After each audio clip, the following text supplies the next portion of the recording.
Si là tout de suite t'as cliqué, c'est parce que tu veux savoir pourquoi l'arc Île des Hommes Poissons est un arc incompris et mal aimé.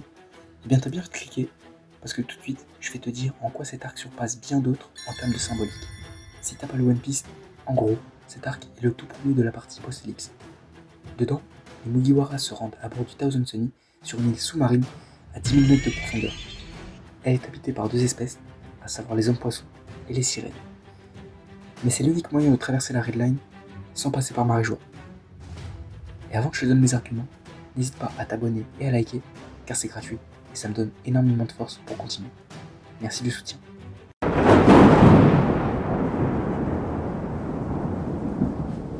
Déjà, commençons par poser les bases de cet arc. L'arc Île des Hommes Poissons est souvent considéré comme l'un des pires arcs de One Piece.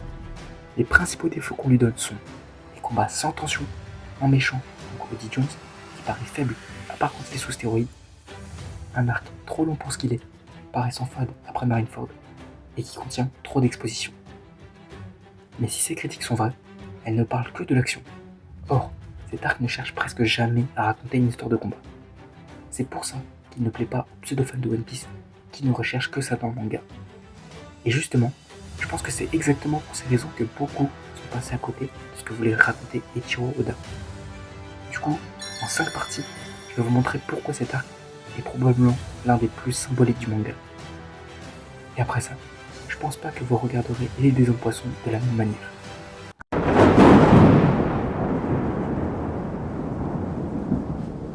L'île des hommes poissons est l'arc qui approfondit nos connaissances sur l'espèce du même nom, qui avait déjà été évoqué bien avant avec Arlong.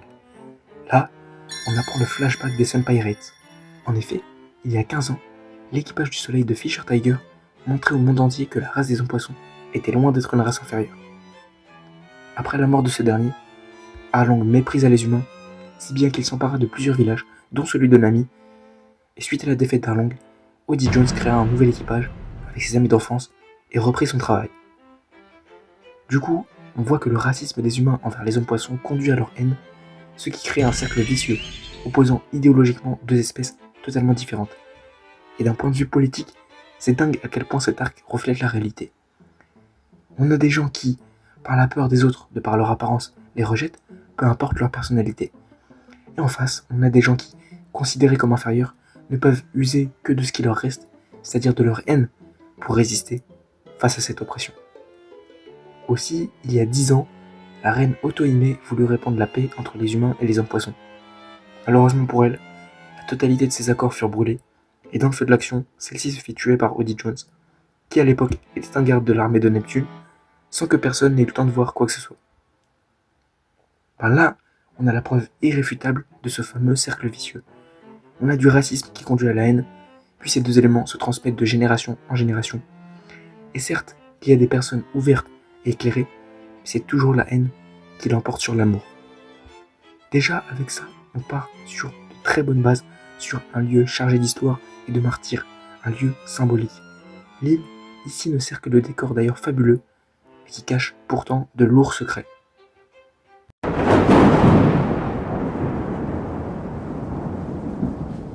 Dans la partie précédente, je vous ai montré une opposition. Et ce qui en fait une opposition si extraordinaire, c'est sa longévité.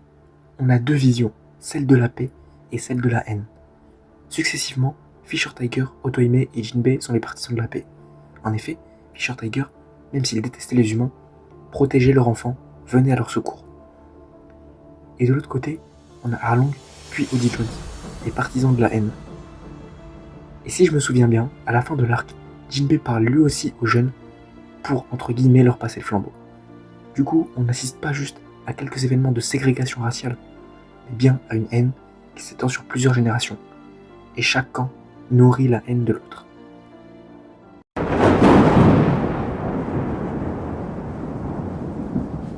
Quelqu'un qui n'a pas compris le personnage dirait « En vrai, Oddie Jones, c'est juste un perso faible, vénère et dopé aux stéroïdes. » Alors qu'en vérité, il est bien mieux écrit que Arlong. Déjà, parlons de la phrase de Oddie qui est probablement la plus importante de l'arc. On lui demande « Qu'est-ce que les humains t'ont fait ?» et il répond « Rien ».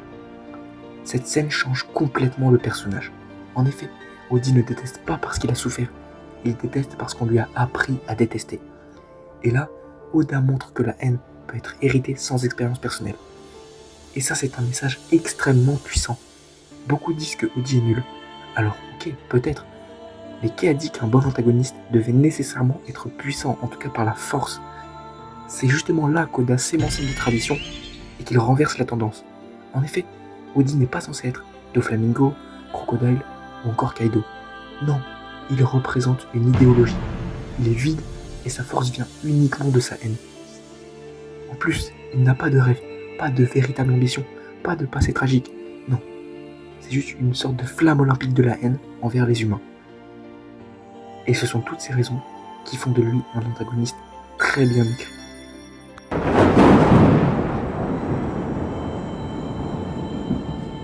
Quand on parle de cet arc, beaucoup de gens disent « les combats sont trop faciles ». Oui, c'est parce que ce n'est pas l'enjeu. En effet, Luffy revient de 2 ans d'entraînement. Il doit montrer que ses Nakama et lui ont changé. L'objectif est de montrer leur nouvelle puissance et qu'ils sont désormais capables d'affronter le nouveau monde.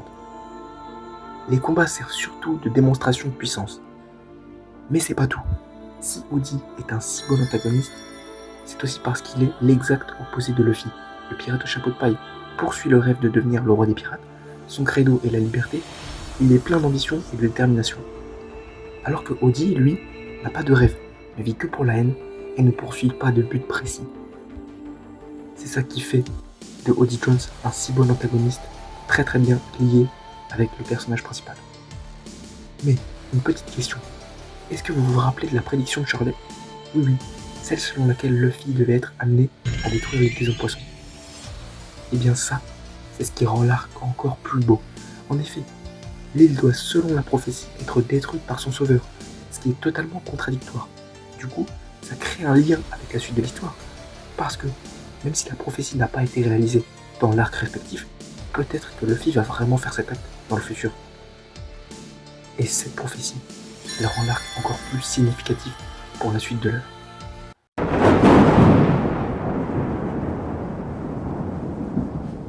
Comme passage incroyable et iconique de l'île des hommes poissons, on citerait bien sûr le moment où Luffy utilise son Haki des rois sur les 100 000 hommes poissons. On pourrait peut-être citer la démonstration de puissance de Zoro face à Odi Jones. Mais maintenant, parlons du passage qui est certainement l'un des meilleurs de l'arc, celui de la transfusion sanguine.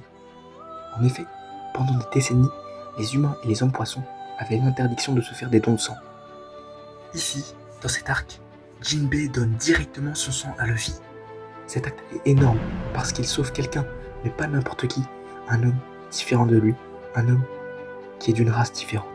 Ainsi, il brise symboliquement une frontière vieille de plusieurs siècles. Tout cela sans faire un discours, sans convaincre les gens, juste par un acte. En plus, quels sont les liens les plus forts au monde? Ce sont évidemment ceux qui sont transmis par le sang et la foi. Ainsi, Luffy et Jinbei permettent enfin, après tant de haine et de racisme, d'unir enfin leurs deux peuples. C'est la fin d'un cycle. À travers cette scène, Oda montre que les actes changent parfois davantage le monde que les paroles. Et cela permet à l'arc de prendre une toute autre ampleur. Finalement, l'arc Île des hommes poissons ne cherche pas à être le plus spectaculaire de One Piece. Il cherche à parler de sujets bien plus grands que les combats, le racisme, l'héritage, la haine, le pardon et la possibilité de briser un cycle vieux de plusieurs générations. Si vous l'avez trouvé ennuyeux, c'est peut-être parce que vous attendiez un grand affrontement, alors qu'Oda essayait surtout de raconter une grande idée. Voilà, c'est tout pour cette vidéo, j'espère que vous avez aimé la regarder, et sur ce, je vous dis à bientôt.